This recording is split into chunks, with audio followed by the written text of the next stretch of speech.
Selamat pagi Bapak Ibu dan Saudara terkasih dalam Tuhan kita Yesus Kristus. Apa kabar pagi hari ini? Suasana yang menyenangkan di Minggu 28 Juni 2020. Saatnya kita kembali datang kepada Tuhan. Kita nikmati hadirat Tuhan. Mari dimanapun kita berada, di dalam rumah kita, di dalam kediaman kita, bersama keluarga kita, mari kita tetap datang kepada Tuhan dengan menikmati ibadah pada pagi hari ini.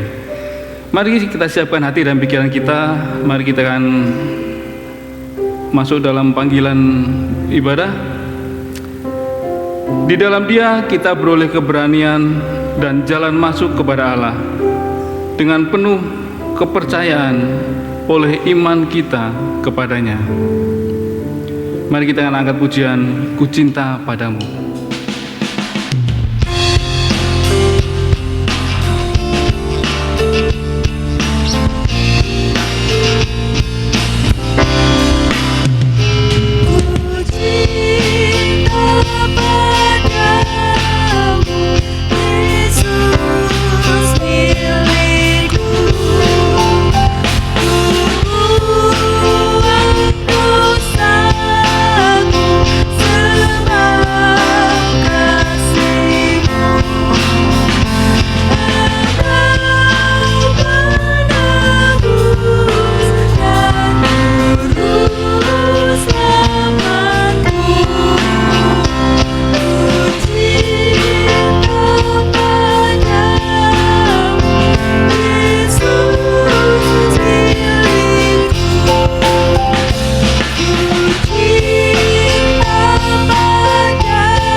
Bapak Surgawi yang mengasihi kami, sungguh mengucap syukur Bapa kalau pada pagi hari ini kami boleh datang ke hadirat-Mu bersama keluarga kami, bersama suami, istri, dan anak-anak kami, di dalam rumah kami, dan dimanapun kami berada. Kami sungguh mengucap syukur Bapa, Engkau masih memberi kami kesehatan, Engkau masih memberi kami kekuatan untuk dapat menikmati berkat anugerah yang daripada-Mu. Pagi hari ini Bapa, kami akan datang kepadamu. Kami akan mempersembahkan yang terbaik ke hadapan-Mu. Kami akan memuliakan nama-Mu, menikmati firman-Mu. Layakkan kami, urapi kami, sehingga kami boleh menjadi anak-anak-Mu yang setia, anak-anak-Mu yang taat akan firman-Mu. Terima kasih Bapa, kami menyerahkan waktu ini dari awal hingga akhirnya ke dalam tangan kuasa-Mu. Terima kasih Bapa, hanya di dalam nama Yesus kami sudah berdoa dan mengucap syukur. Amin. Mari kita akan angkat pujian Sucikan Hatiku di Dalam Roh-Mu.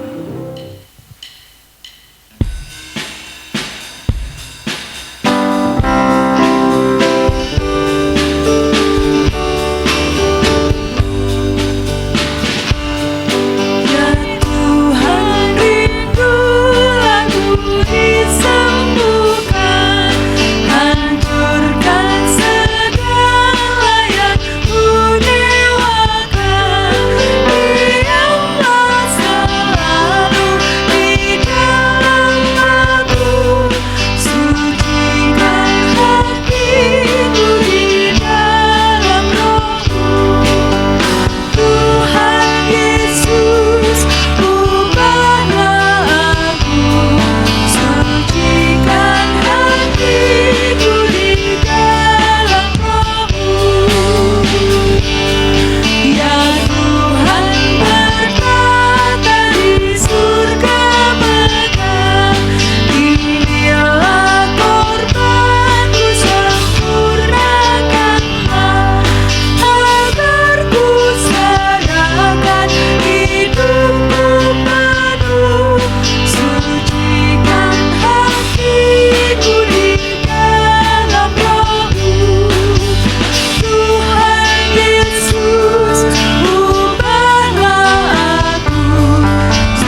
Saatnya kita akan membaca kebenaran firman Tuhan yang pada pagi hari ini diambil dalam Efesus 3 ayat 1 sampai dengan yang ke-13.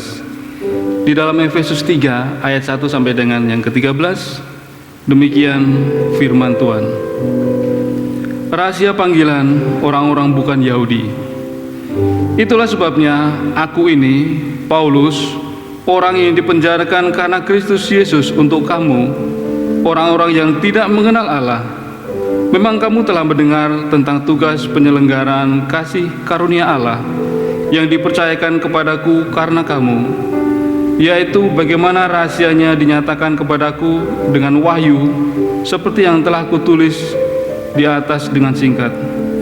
Apabila kamu membacanya, kamu dapat mengetahui daripadanya pengertianku akan rahasia Kristus, yang pada zaman angkatan-angkatan dahulu tidak diberitakan kepada anak-anak manusia, tetapi yang sekarang dinyatakan di dalam roh kepada rasul-rasul dan nabi-nabinya yang kudus, yaitu bahwa orang-orang bukan Yahudi karena berita Injil turut menjadi ahli-ahli waris dan anggota-anggota tubuh dan peserta dalam janji yang diberikan dalam Kristus Yesus.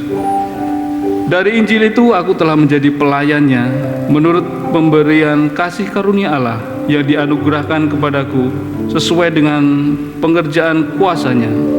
Kepadaku yang paling hina di antara segala orang kudus telah dianugerahkan kasih karunia ini untuk memberitakan kepada orang-orang bukan Yahudi kekayaan Kristus yang tidak terduga itu, dan untuk menyatakan apa isinya tugas penyelenggaraan rahasia yang telah berabad-abad tersembunyi dalam Allah yang menciptakan segala sesuatu, supaya sekarang oleh jemaat diberitahukan pelbagai ragam hikmat Allah kepada pemerintah-pemerintah dan penguasa-penguasa di surga, sesuai dengan maksud abadi yang telah dilaksanakannya dalam Kristus Yesus Tuhan kita.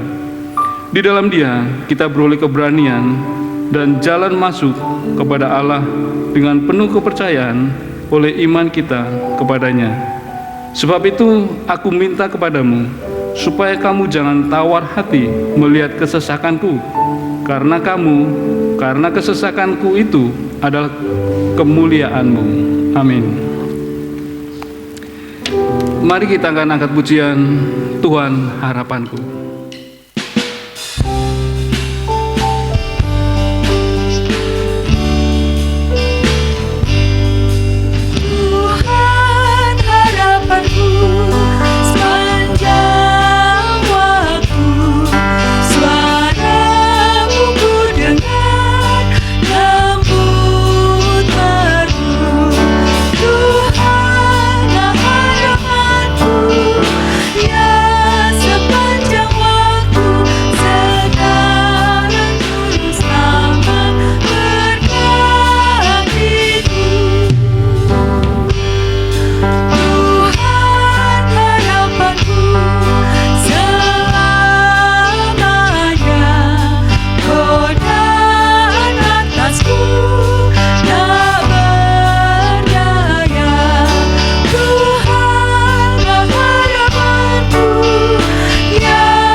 Dan saudara yang terkasih dalam Tuhan, saatnya kita akan memberikan persembahan dan persepuluhan kita.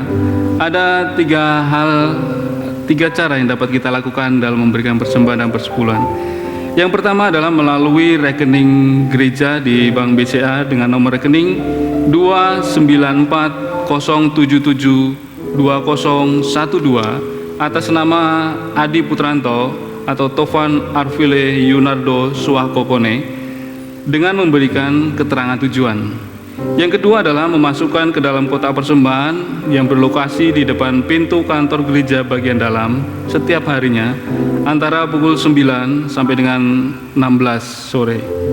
Dan yang ketiga adalah melakukan pengumpulan mandiri, yakni menyimpannya dan memasukkannya ke dalam kotak perpuluhan atau kantong persembahan pada saat ibadah minggu berjalan seperti biasa nantinya. Baik, saatnya kita akan masuk dalam doa syafaat yang akan disampaikan oleh hambanya Bapak Diakon Adi Putranto. Bapak, Ibu, dan Saudara, kita berdoa dari tempat kita masing-masing, kita satukan hati.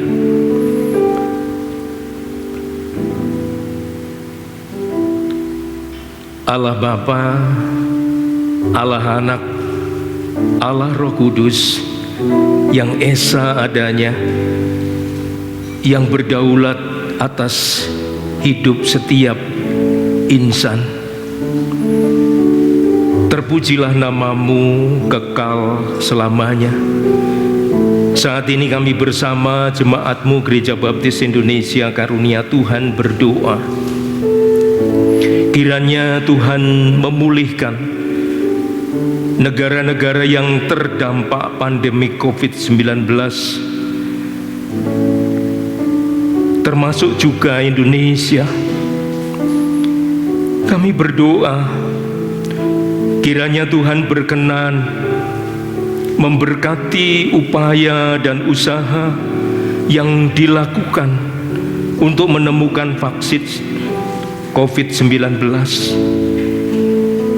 Kami berdoa agar setiap kebijakan dan upaya yang diambil pemerintah bangsa ini, bangsa Indonesia, dalam rangka memutus mata rantai penyebaran COVID-19 boleh terlaksana dengan baik dan diberkati Tuhan. Juga berdoa untuk setiap warga masyarakat boleh semakin memiliki kesadaran untuk mendukung pemerintah sehingga wabah ini dapat segera teratasi. Kami juga berdoa terus untuk stabilitas ekonomi dan keamanan di negeri Indonesia ini. Tuhan yang berkarya, Tuhan yang menolong. Kami juga akan berdoa bagi GGBI dan BPD. Kiranya Tuhan memberkati pelayanan gereja-gereja baptis dan juga badan pengurus daerah agar semakin peka terhadap kebutuhan umat saat ini untuk tetap beribadah di rumah. Kami berdoa ketersediaan sarana yang memadai untuk terus dapat beribadah, mendengar firman Tuhan. Juga berdoa setiap media yang dipakai untuk penyampaian firman Tuhan dalam kebaktian, dalam persekutuan dapat berhasil dengan maksimal dan terlaksana dengan baik. Kami juga berdoa untuk induk dan cabang. Kami berdoa untuk gembala sidang kami, baik induk maupun cabang.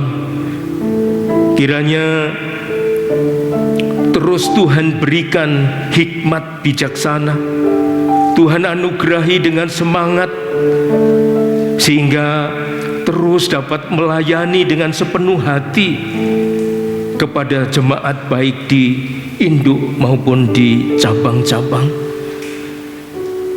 Kami berdoa kiranya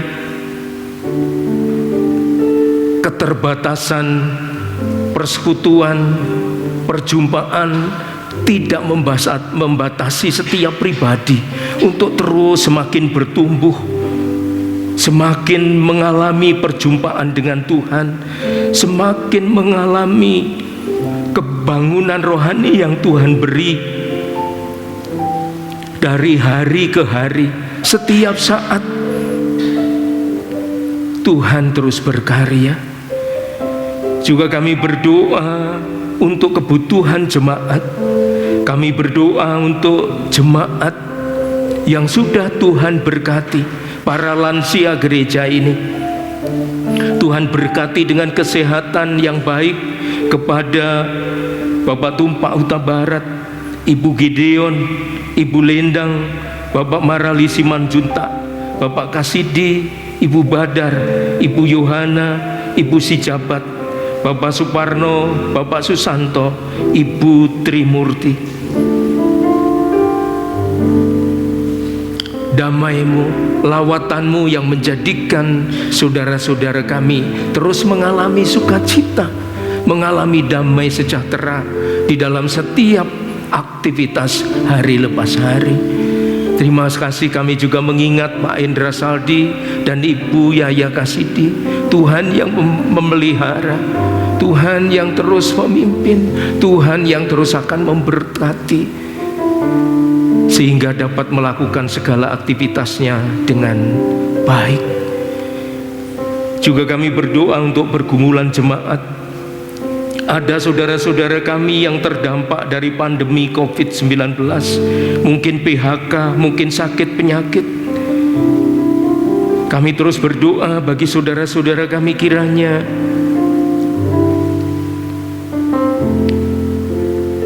kasih setiamu yang tidak pernah berubah, yang terus akan menopang saudara-saudara kami ini. Bagi jemaat yang merindukan keturunan, kiranya Tuhan berkarya menjadikan mereka semakin tekun, semakin setia. Dengan kerendahan hati terus datang ke hadirat-Mu, dan waktunya Tuhan akan memberikan tepat waktu. Kami juga berdoa bagi jemaat yang sekolah atau berpendidikan, pasangan hidup, kiranya Tuhan memberkati. Kiranya boleh anak-anak kami yang sekolah, ini waktunya dia mempersiapkan diri dengan baik untuk sekolah lebih lanjut. Tuhan yang berkarya menolong,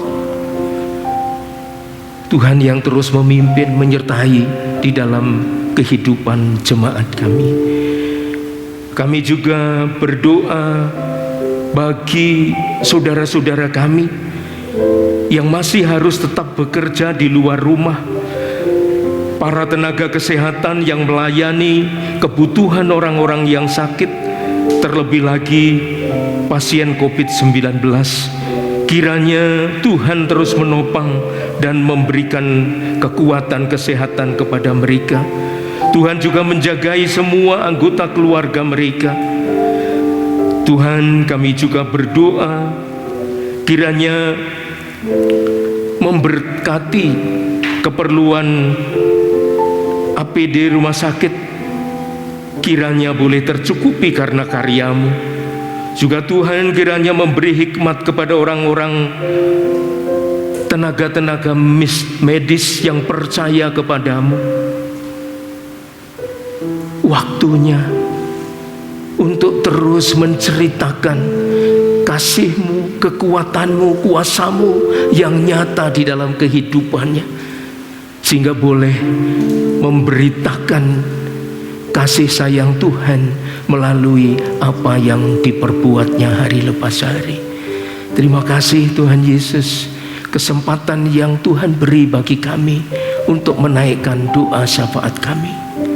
Kami percaya Allah Bapa mendengar, karena doa-doa kami alaskan di dalam nama Tuhan Yesus Kristus.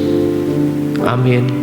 Sebelum kita akan menikmati firman-Nya dengan tema pengungkapan suatu rahasia, mari kita akan siapkan hati kita dengan mengangkat pujian persiapan Sejak Ku Ditebus.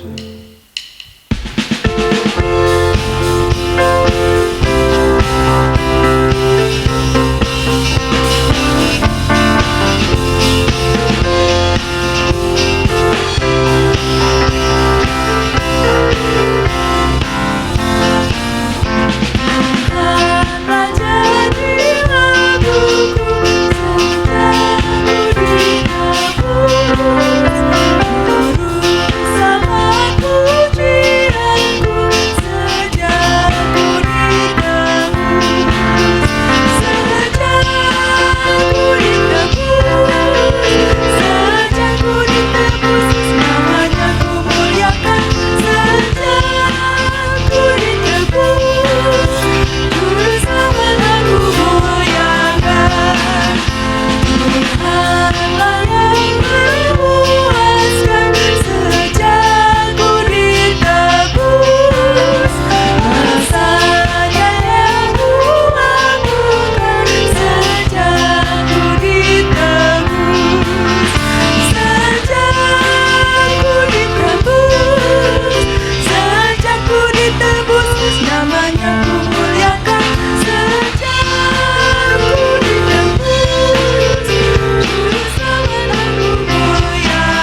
Jemaat yang dikasihi Tuhan, Efesus pasal 3 ayat 1 sampai dengan 13. Pengungkapan suatu rahasia oleh Rasul Paulus.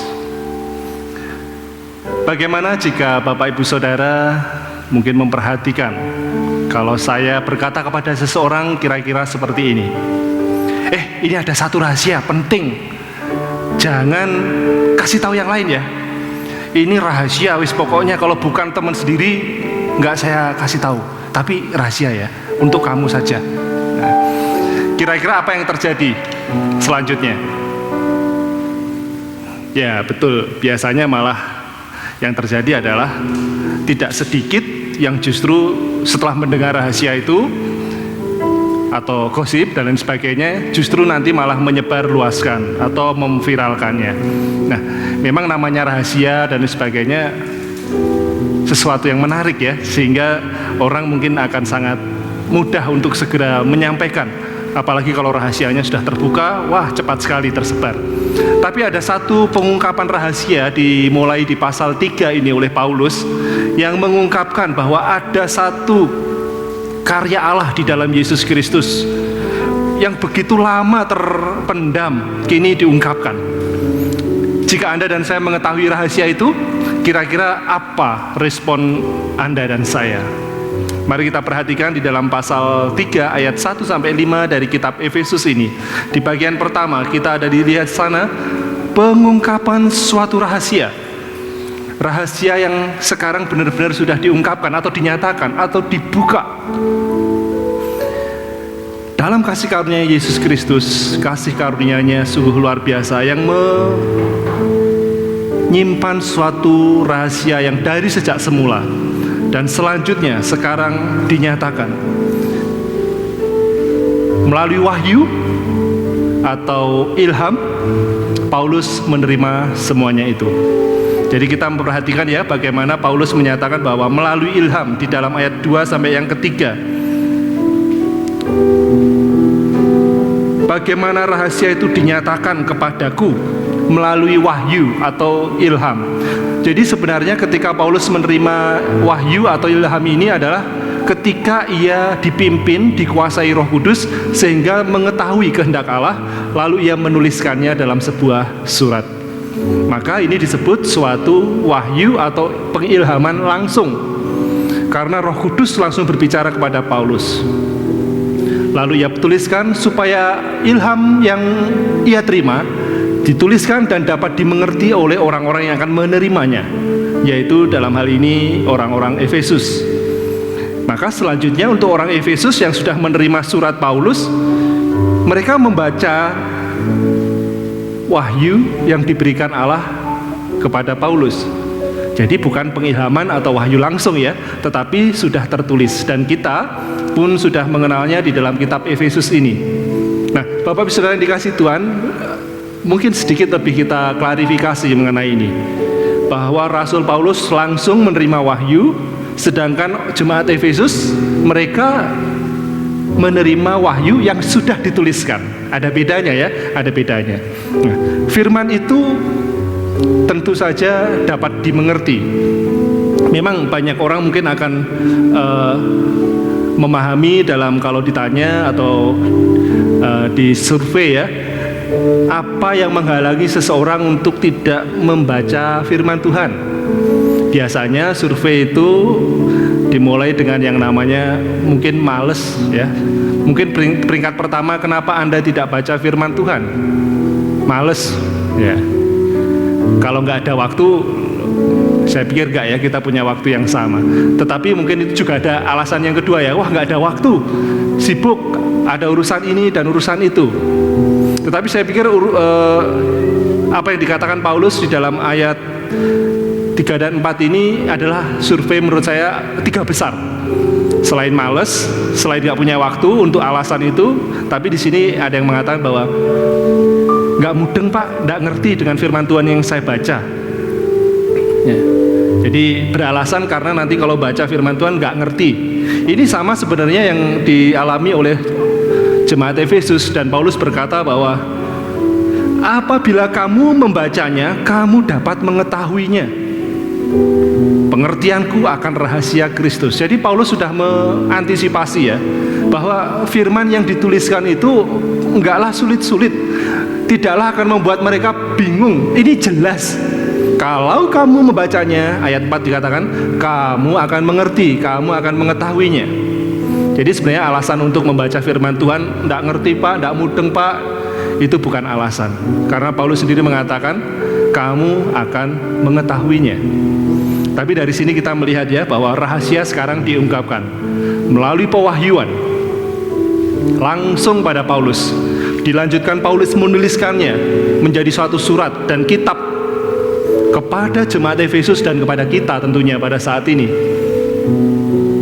Tetapi marilah, apakah kita akan telah membuka diri untuk terus membaca, untuk terus tidak beralasan di dalam mengenal rahasia yang sudah diungkapkan ini.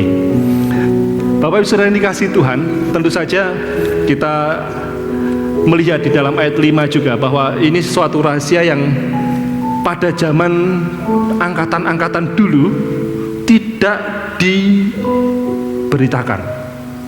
Rupanya rahasia ini sudah cukup lama ya, angkatan-angkatan dulu. Udah berapa generasi ya?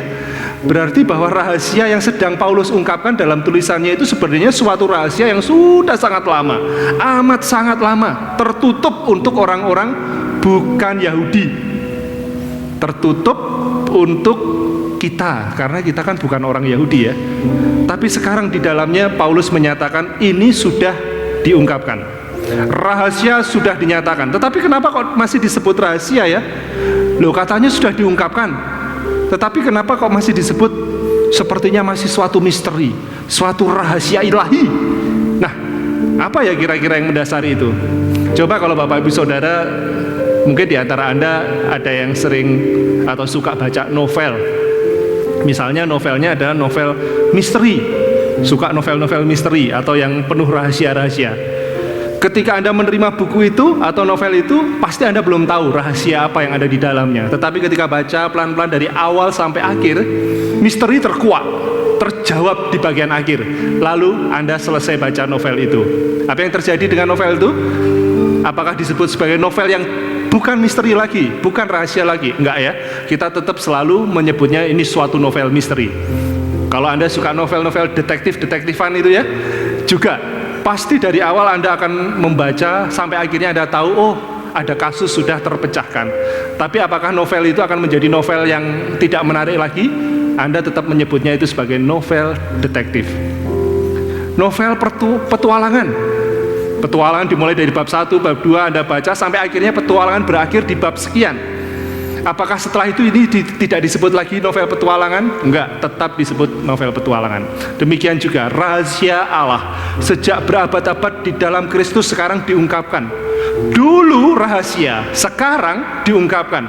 Namun di dalam penulisannya tetap saja disebut suatu rahasia yang turun-temurun, angkatan demi angkatan, dan selanjutnya sekarang sudah dinyatakan. Nah, ini didukung oleh kebenaran firman Tuhan dari beberapa Alkitab atau ayat Alkitab, tetapi paling tidak di sana ada dari Roma pasal 16 ayat 25 sampai 26 mengatakan bahwa menurut Injil yang kumasyurkan dan pemberitaan tentang Yesus Kristus sesuai dengan penyataan rahasia yang didiamkan berabad-abad lamanya, tetapi yang sekarang telah dinyatakan dan menurut perintah Allah yang abadi telah diberitakan oleh kitab-kitab para nabi kepada segala bangsa untuk membimbing mereka kepada ketaatan iman. Dan masih ada beberapa ayat yang lain yang mendukung bahwa rahasia tentang keselamatan dalam Yesus Kristus itu sudah direncanakan dari begitu lama, angkatan demi angkatan berabad-abad lamanya, tetapi sekarang dinyatakan atau diungkapkan. Nah, Bapak Ibu Saudara yang dikasihi Tuhan, inilah bahwa ada satu rencana maksud baik Allah yang dari semula tertutup sekarang dibuka untuk semuanya, yang sebelumnya juga eksklusif hanya untuk orang-orang Yahudi, orang Israel, sekarang terbuka untuk semua orang bukan Yahudi, di luar Yahudi, termasuk saudara dan saya. Sudahkah Bapak Ibu Saudara menerima rahasia, mendapatkan atau memperoleh rahasia yang sudah diungkapkan itu. Selanjutnya di dalam ayat 6 sampai dengan ke-13 dijelaskan mengenai pengungkapan rahasia ini. Ayat 6 sampai 13, bahwa rahasia ini melibatkan orang-orang bukan Yahudi. Maksudnya adalah jemaat Efesus. Jemaat Efesus kebanyakannya adalah jemaat yang berlatar belakang bukan orang Yahudi. Banyak orang Yunani menjadi percaya, menjadi Kristen. Nah, untuk itulah rahasia dinyatakan. Untuk orang Yahudi sudah dinyatakan sejak zaman Abraham dan bapak-bapak Israel. Tetapi bagi kita yang bukan Yahudi, ketika kita mendengar ini, sungguh kita terlibat, kita masuk dalam rencana ini. Di dalam ayat 6 jelas sekali bahwa sejenak kita bisa melihat bahwa keadaan kita yang dulu sebelum kita percaya kepada Yesus Kristus, kita pelajari beberapa waktu yang lalu, keadaan kita dulu adalah bahwa kita itu tidak termasuk keluarga Israel. Kita tidak mendapatkan bagian dari perjanjian, ketentuan-ketentuan Allah. Bahkan kita juga tidak memiliki pengharapan dan juga kita tidak memiliki pengertian yang benar tentang Allah. Kini rahasia itu sudah kita miliki. Jika saudara dan saya sudah percaya Yesus, rahasia itu sudah bagi Anda, bagi saya. Maka sekarang di dalam ayat 6 jelas sekali dikatakan, sekarang saudara dan saya turut menjadi ahli-ahli waris, turut menjadi anggota tubuh Kristus, anggota jemaat Allah. Bahkan juga dikatakan sebagai peserta dalam janji yang diberikan dalam Kristus. Kita ikut aktif menjadi bagian dari atau menjadi peserta dari perjanjian yang telah diberikan di dalam Yesus Kristus.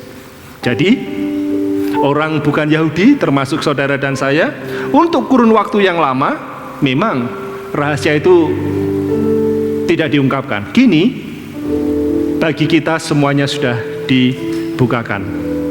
Dan minggu lalu kita sudah belajar melalui semuanya itu Kristus bekerja. Tidak ada lagi sekat, tidak ada lagi tembok penghalang. Semuanya sudah dipersatukan di dalam Kristus Yesus.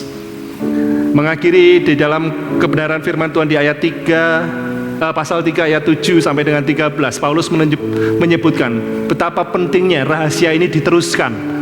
Tidak berhenti, tidak mandek sampai sekarang. Tetapi ada satu tugas. Pertama-tama dia mengatakan, ini loh tugasku sebagai rasul. Sementara saja di dunia, aku melakukannya, yaitu di dalam ayat 8. Sebagaimana Paulus sekarang sedang melakukan kepada jemaat Efesus melalui tulisannya, memberitakan atau mengkhotbahkan ya, kekayaan Kristus yang tidak terduga. Di dalam ayat 8 dikatakan, kepadaku yang paling hina ini di antara segala orang kudus telah dianugerahkan kasih karunia ini untuk memberitakan kepada orang-orang bukan Yahudi. Tugasnya dari Paulus jelas, memberitakan, dan itu sudah disampaikan.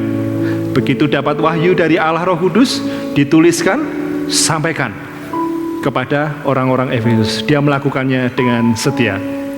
Nah, Bapak Saudara dikasih Tuhan, memang pada waktu itu surat ya yang paling lazim untuk digunakan. Alat komunikasinya waktu itu hanya surat yang paling efektif. Tetapi pada masa kini berita Injil dapat disampaikan dengan banyak cara ya. Coba pikirkan teknologi, cara-cara yang mungkin bisa menolong pemberitaan Injil menjadi lebih efektif dan bahkan efisien. Tetapi mari kita melihat lebih lanjut lagi tugas Paulus selain memberitakan di dalam ayat 8. Demikian juga di ayat 9 dikatakan bahwa di sana, dan untuk menyatakan apa isinya tugas penyelenggaraan rahasia yang telah berabad-abad tersembunyi. Jadi membuat mereka atau jemaat Efesus dapat mengerti, melihat isinya lalu mengerti apa arti penyelenggaraan rahasia yang sudah diungkapkan itu. Untuk memahami bahwa Kristus pun juga untuk orang-orang yang tidak bersunat, seperti orang atau seperti jemaat Efesus, orang di luar Yahudi. Kemudian di dalam ayat 10 sampai 12 juga dikatakan supaya untuk memberitakan atau memberitahukan beragam hikmat Allah. Apa maksudnya di sana? Bahwa Paulus tentu saja sebagai rasul terus menyampaikan, ya, tugasnya menyampaikan apa maksud Allah kepada jemaat. Ia terus melakukannya. Tetapi kepada gereja apa ya? Rupanya tidak berhenti sampai Paulus saja, karena dikatakan di sana supaya sekarang ayat 10 oleh jemaat diberitahukan pelbagai ragam hikmat Allah kepada pemerintah-pemerintah dan penguasa-penguasa di surga. Rupanya Paulus menyampaikan bahwa maksud Allah, wahyu diberikan kepada Paulus tidak berhenti di situ. Tuliskan kepada jemaat Efesus. Lalu jemaat Efesus yang sudah menerima rahasia Allah itu melalui yang tertulis, sampaikan kepada semua. Bahkan Petrus mendukungnya dengan kata-kata Injil untuk segala makhluk. Kepada siapa saja Injil harus dibagikan, disampaikan. Maka tugas jemaat Efesus, tugas kita sekarang adalah apa? Untuk kita dapat melanjutkan pemberitaan itu, rahasia yang diungkapkan itu, ayo sampaikan. Melalui gereja, melalui jemaat, rahasia Kristus itu diteruskan. Nggak berhenti sampai pada penulisan saja. Nah, gereja atau jemaat berarti di sini terlibat di dalam maksud abadi. Sebab dikatakan di sana di dalam ayat 11 dan 12 ada maksud abadi Allah. Ini berarti maksud kekal yang kalaupun Anda pergi ataupun Anda tidak pergi untuk menyampaikannya, Tuhan Allah tetap memiliki planning yang sama, rencana yang sama.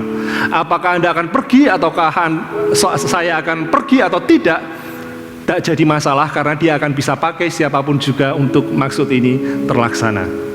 Maka apa yang menjadi kesimpulan kebenaran firman Tuhan pada hari Minggu ini, Bapak Ibu Saudara yang kasih Tuhan? Jelas sekali bahwa kita orang-orang yang bukan termasuk orang Yahudi, ya, tetapi ada suatu rahasia sudah disampaikan kepada kita. Jika Paulus menyampaikan rahasia itu kepada jemaat Efesus lewat sesuatu yang tertulis, bagaimana dengan saudara dan saya? Bagaimana Anda menerima rahasia kebenaran, yaitu rahasia Kristus Yesus? Tidak lain melalui firman Tuhan yang tertulis, Alkitab, firman Tuhan, kebenaran ini. Jemaat Efesus mengetahui rahasia ini dari Paulus. Mungkin saudara dan saya dalam pengalaman hidup mengetahui firman Allah, kebenaran dan rahasia Kristus ini melalui apa? Pelajaran sekolah minggu, melalui buku KPW, atau mungkin melalui guru sekolah minggu Anda, atau mungkin melalui orang tua, atau mungkin melalui pendeta, guru Injil, evangelis, atau siapapun itu. Sama-sama semuanya sekarang sudah terbuka untuk kita sekalian. Bagaimana? Apakah akan berhenti sampai situ saja? Rupanya tadi kita diingatkan bahwa gereja, jemaat, ayat 10 ya, menjadi garis bawahi di sana, bahwa jemaat atau gereja mesti terlibat di sana supaya itu melanjutkan pemberitaan rahasia Injil itu. Saudara dan saya, sepenuh waktu atau tidak, memiliki tugas penyampaian maksud abadi, rencana keselamatan itu terhadap semua orang. Paulus dengan surat tertulisnya, ya, tentu saja. Saya katakan tadi cara yang paling lazim adalah memberitakan firman Tuhan dengan cara menuliskannya. Dengan cara yang lazim pada masa kini, apa yang Anda dapat lakukan untuk memberitakan rahasia Kristus, rahasia keselamatan untuk semua orang? Surat? Masih ada yang surat-suratan pada masa kini? Masih ada yang surat-suratan pada masa kini? Ya, mungkin tidak secara fisik, mungkin sudah jarang. Tetapi surat elektronik mungkin Anda lebih familiar, ya, lebih akrab dengan surat elektronik atau email, ya, surat elektronik. Atau mungkin buku tercetak seperti Alkitab ini, atau buku tentang firman Tuhan, tentang kisah-kisah dalam Alkitab. Mungkin juga penggunaan teknologi yang ada bisa untuk menyampaikan, memberitakan kabar baik itu. Mungkin melalui media-media, melalui YouTube channel, mau offline ataupun online. Bahkan Bapak Ibu Saudara yang kasih Tuhan, pada masa-masa ini, apalagi kalau kita melihat mundur 2-3 bulan, kita telah melaksanakan suatu ibadah online, di mana cara yang tidak lazim pada masa dulu sekarang menjadi lazim. Sekarang semua gereja ibadah online. Ya memang seberapa sudah mulai dengan ibadah langsung dengan protokol kesehatan. Tetapi bukankah ada waktu di mana teknologi dipakai untuk menyampaikan itu? Jadi jangan meremehkan yang online-online ya, karena memang Tuhan mau pakai itu. Berapa hari yang lalu saya berkonsultasi dengan seorang jemaat gereja kita juga ya. Beliau mengatakan dan merasakan bahwa sebenarnya yang dialami gereja sekarang karena COVID ini, gereja itu sebenarnya baru ngeh tentang yang online-online ini, ibadah di rumah tangga dan sebagainya itu. Kalau wajar saja, kalau nggak ada COVID-19, kemungkinan baru 5-10 tahun Gereja Baptis Indonesia itu baru bisa adaptasi. Tapi rupanya sekarang Roh Kudus menarik lebih cepat. Kita tidak pernah tahu, tapi kita mengikuti aliran Roh Kudus ya. Jika ia menarik lebih cepat, masa segini diperhadapkan. Saya yakin itu untuk mempersiapkan kita di hari mendatang. Maka kalau gereja kita bisa menyelenggarakan ibadah online, saya mengapresiasi. Ini suatu penghargaan maupun juga kesempatan untuk mempersiapkan sesuatu yang lain di masa mendatang. Mungkin bagi kita belum lazim, tapi sekarang kalau Anda mau peka dengan aliran Roh Kudus, ia sedang meminta Anda mengikuti itu. Sebab apa? Baik atau tidak baik waktunya, firman Tuhan harus dilakukan. Pandemi maupun bukan pandemi, firman Allah terus harus disampaikan. Gereja harus terlibat. Ayat 10, gereja terlibat untuk penyampaian kabar baik ini. Bapak Saudara yang dikasihi Tuhan, jangan beralasan untuk tidak menyampaikan rahasia Injil Kristus. Kalau Anda merasa sulit untuk memahami kebenaran firman Tuhan, jangan beralasan. Paulus berkata apa?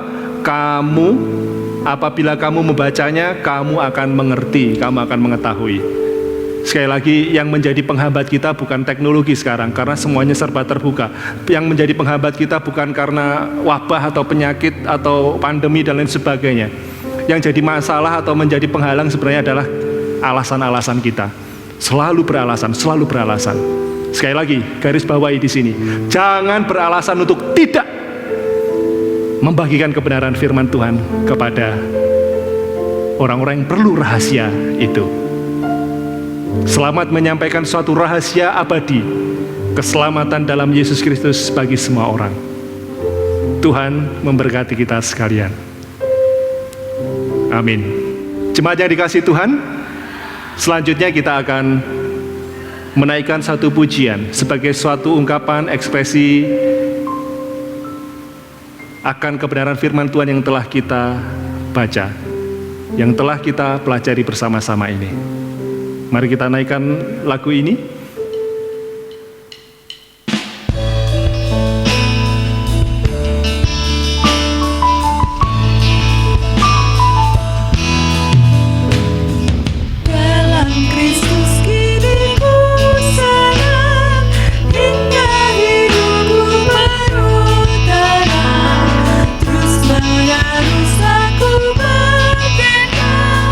Aku pun dipilihnya.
Dan marilah kita arahkan hati kita kepada Allah Bapa. Menerima berkat yang dari Dia. Tuhan memberkati engkau dan melindungi engkau. Ia menyinari engkau dengan wajah-Nya, memberikan engkau kasih karunia dan damai sejahtera.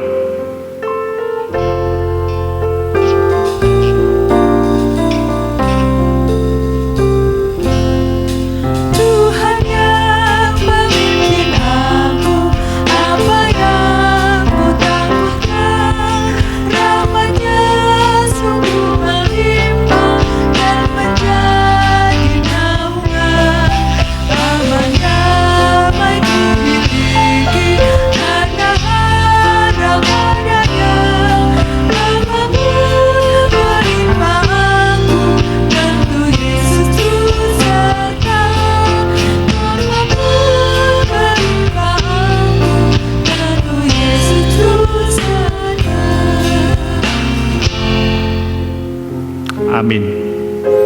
Selamat hari Minggu, Tuhan memberkati kita sekalian.